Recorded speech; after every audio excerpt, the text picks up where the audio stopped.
Yes. Let me take an attempt at defining near tomorrow. It is not today. It is tomorrow. Yes. Okay. Can you guys hear me okay? Yes. We're on Okay. slide 7. Go ahead. Yes. The near tomorrow. The near tomorrow is the edge where all will appear plausible except the right choices, which can only come through collaborative co-creation, sharing to gain through knowledge, will enable the superior citizen solutions. So now let's talk about what Narendra Modi said in the very, very beginning. He wanted the child to grow up aspirational, and he wanted the child to be able to excel. He's talking about what we term as a memory of the future. I have no idea how I'm going to get to the horizon, but I know I am going to the horizon. So what we are offering in the next slide, let's please go to the next slide and let it animate, please, is a frame which we have implemented multiple locations, but I have to talk about how this framework first got us. This is not a process. This is not a method. This is designed by the people of the culture, by the people who are going to leverage it to fit their needs. But let me touch on how did this come into being. At Procter & Gamble, I established multiple innovation centers. Now, innovation centers cannot be an R&D center where I have PhDs creating the molecule. The molecule is of no use to me if it cannot be deployed into a solution that would generate revenue and bring some happiness to some individual in some form, whether it's a shampoo or a bottle of water. What you're looking at is how it all began. I established an innovation center in Tel Aviv.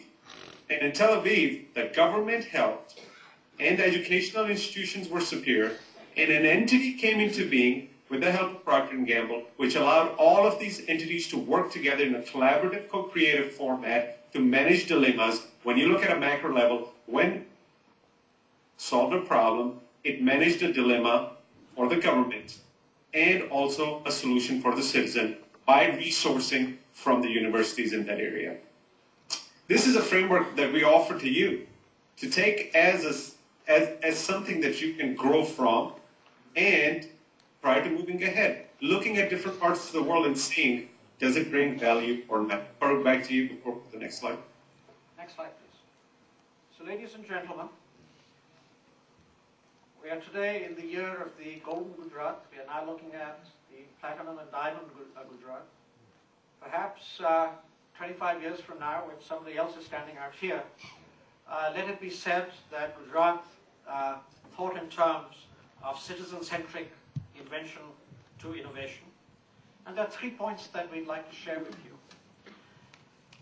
One, strategic decisions on 3 core 21st century constructs are needed by the .coms, the .govs, and the .edus. These are dilemma managed and problem solved, uniqueness including distinction, citizen-centric eye-to-eye. We've identified the slide that you would be looking at that we've talked about earlier. The second step, given that this decision has been made, is to assemble a global knowledge and economic consortium. There is a small, very small group of people. This is not a consultant group like Price Waterhouse and Coopers. This is a group of people, just like the Knowledge Commission that put together, that Sam Petroda worked with, just like that, free thinkers, people who are not only willing to think outside the box, but to think in areas where there is no box. So this is not something that can be outsourced to a consulting company. So assemble this group, and this could be from India, could be from anywhere, who have a passion to bring about a transformation that is not nationalistic, parochial, but which indeed looks at the citizen of a citizen as a person who contributes to the world. And then the third is to operationalize it. And when one operationalizes it, certainly the foundation, the starting point would be Gujarat. Next slide, please. I have come to know Sunil Parekh on the 26th of July. Sorry, 24th of July. I was coming to India via Turkey and I got an email, I was copied on an email that Sunil had sent to the President of India Foundation. In Frankfurt, where I landed, I sent him an email saying, hey, I'd love to talk to you, tell me more, send me your telephone number. When I got to Istanbul, Turkey, we talked. And I will remember that because I was sitting at the Bosphorus having dinner. And I talked to Sunil, and Sunil said, hey, you have to come to Gujarat. And I said, Gujarat where? Why? Why? He said, no, you have to come, I'll pay for you. All right. So on the 28th of July, I cut short my vacation and came in the morning and went home in the evening. And he introduced me to Akshay Agarwal. He introduced me to Maheshwar Sahu. He introduced me to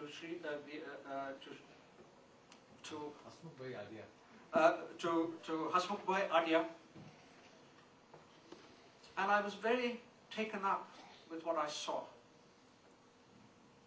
In October, I came again, and I went to Akshay Agarwal, and I gave him a proposal that we had talked about putting a workshop together. He says, yes, that's done, and he put it aside. And he says, I want this, this, this, this. And that was incredible, absolutely incredible. The workshop was given over the last 3 days. Thanks very much again to Hasmukh, Sunil, and to Akshay and Vinay, who took care of us. What is the outcome? I'm Indian. I have a reason to come here. Our colleagues from the United States who are American feel the draw and have said, we would like to come here in the summer and work. A proposal has been written up overnight to make that happen. I think that's incredible. I think that's amazing. How did that happen? It was the hospitality. It was the students or the faculty who participated. It was amazing to see the commitment of these faculty, to see the excitement of these faculty, to see the passion of these faculty in bringing about change. When we finished yesterday, each person completed the following sentence, 2 sentences. As a result of taking this workshop, I feel empowered to, and they completed the sentence. The second thing they said, as a result of completing this workshop, I commit to doing this. We collected 28 of these statements.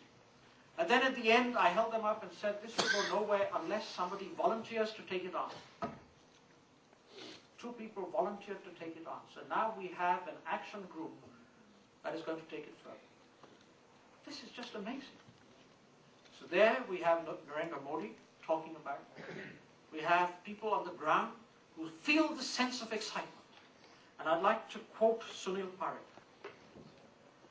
Gujarat is firmly on its way to achieving leadership in traditional manufacturing and needs to integrate now to integrate technology and innovation in becoming a modern entrepreneurial society of the 21st century. This is the sentence that got Sammy and me to talk about what we presented to you today. It was inspirational. And we have invested a huge amount of time. In fact, yes, it's early in the morning in the United States. Sammy has hardly slept. Narendra Modi, as a result of Narendra Modi having talked, we changed this thing to make it happen. We talked, Sammy slept for 2 hours, and he's up again. We made further changes this morning. I was on my telephone. I ran out of, on my Indian telephone, I ran out of money. I had to call my son in Bombay to put extra money on my telephone. This is what's happening. So now, that's today. Tomorrow, we each have an opportunity to say, what is it we are going to do for tomorrow? And then, what is it that we are going to continue to do for the tomorrows that follow? Why? Because what we are investing in is the lifetime of our children. Narendra Modi ended yesterday with an off-the-cuff statement. I wasn't able to take it down. He said, when you plan for 1 year, you think about grain. When you plan for 10 years, you think about fruit trees. But when you plan for a lifetime, you think about education. So I used to go there, and every time my bill would be about $17, $18, he'll always make it 21. So I learned now I go and eat food for $23, $24, and it becomes 21. So given that, I believe I look out for a decade, and I share with you that I think you have success. It's already there in the numbers. The wave is already exponentially rising, but the wave will fall in time. So while the world, and I travel quite a bit, tells me that there is a big bang of improbabilities, I look to Gujarat, and I feel you are discovering a universe of possibilities. And I'm sorry I could not be there, but I look forward to meeting you in person. And one of the things I was going to offer to you is, as I'm via video conference, if there are any questions for me, I will take them. Next slide, please. While Farrokh is there with you and can definitely consume his time. So what we offer here to you is let the dialogue and action begin for a citizen-centric, eye-to-eye Golden Gujarat. Please start.